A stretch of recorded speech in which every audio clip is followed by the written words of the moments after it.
Shalom, and welcome back to B'nai Noach Academy, Thoughts on the Torah. Please remember to hit the like button, to subscribe if you haven't done so yet, and most importantly, to share this wisdom and inspiration with friends and family.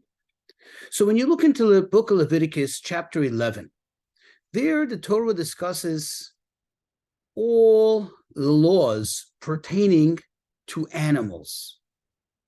Which animals are, quote, pure, meaning kosher, fit for consumption by a Jew, which animals are not kosher, and then all the laws of purity and impurity pertaining to live or / dead animals.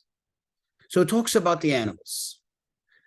Then in chapter 12, it proceeds to discuss the laws of purity and impurity pertaining to the human being. And the question is, why this order? Why is it written in this order? It doesn't seem to make sense. We know that the human being is, quote, similar to the one above.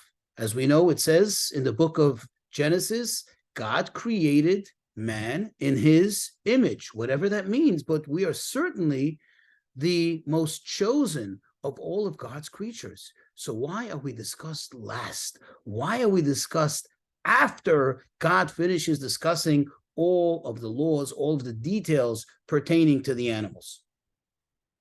Now, of course, the obvious answer is, well, this is exactly the order in which God chose to create the world. When you look in Genesis, in the 6 days of creation, again, you find that God first created all the animals, and only after that did he create man. So that seems to be the obvious answer. But that in itself begs the question, but why? Why this order? Why is it so? Well, the sages of the Talmud give us the answer. And the answer really should guide us in every aspect of our lives. And here it is. You see, man was created last, meaning the human being was created by God after having created the entire universe that is, all the way down to the smallest crawling creature. Only then did God create the human being, to tell us how important, how special the human being is. You see, the greater the dignitary, the later they come.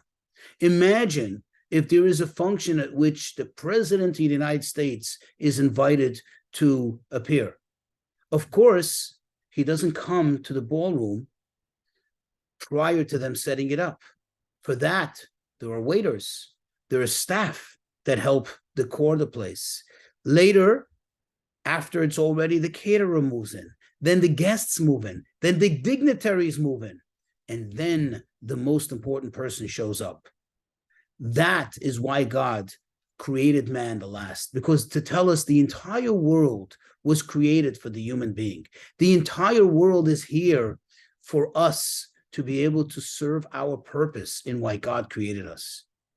However, it also has another side to this coin, and that is that if man does not fulfill his purpose, if the human being does not behave as the human being should behave, as God intended us to behave, and does not fulfill the purpose that God has put us here for, then even the smallest crawling creature, imagine a little tiny worm, a little tiny crawling ant, says to the human being, who do you think you are?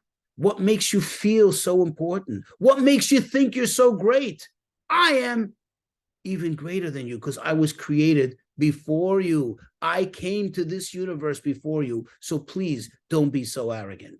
So this should be a guiding force in our lives to help us remember always our purpose and the fact that we could, through our actions, fulfill this vision of God, this purpose that God gave us, thus being the most important, the greatest of all creation. But God forbid if it's the opposite, then we're the lowest of all creation. We came last, and we are last on the chain.